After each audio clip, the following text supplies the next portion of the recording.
টাঙ্গাইলের ভুয়াপুরে যমুনা নদীর অব্যাহত ভাঙন ঠেকাতে এবং টেকসই বেড়িবাঁধ নির্মাণের দাবিতে মানববন্ধন করেছে স্থানীয় এলাকাবাসী। টাঙ্গাইল নিজস্ব প্রতিনিধি সৈয়দ সরোয়ার সাদি রাজুর পাঠানো ভিডিও ও তথ্যচিত্রে থাকছে বিস্তারিত।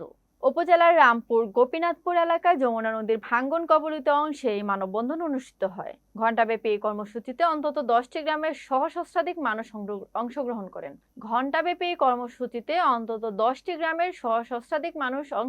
করেন। মানববন্ধনে বক্তারা জানান, গোবিন্দাবাসী বাজার থেকে রায়ের বাসালিয়া পর্যন্ত এলাকাটি প্রতি বছর বর্ষার মৌসুমে নদী ভাঙ্গনের মুখে পড়ে। এতে হাজার হাজার একর আবাদি জমি যমুনার গর্ভে বিলীন হয়ে গেছে। ভাঙ্গনের ফলে অন্তত 6টি গ্রামের বহু ঘরবাড়ি ও স্থাপনা হুমকির মুখে পড়ছে। এছাড়া 2টি স্কুল, একটি মাদ্রাসা, একটি মসজিদ নদীগর্ভে বিলীন হওয়ার আশঙ্কায় রয়েছে। বক্তারা ক্ষোভ প্রকাশ করে বলেন, বছরের পর বছর ধরে ভাঙ্গন অব্যাহত থাকলেও এখন পর্যন্ত সরকার বা সংশ্লিষ্ট কর্তৃপক্ষের পক্ষ থেকে স্থায়ী কোনো প্রতিরোধমূলক ব্যবস্থা নেওয়া হয়নি।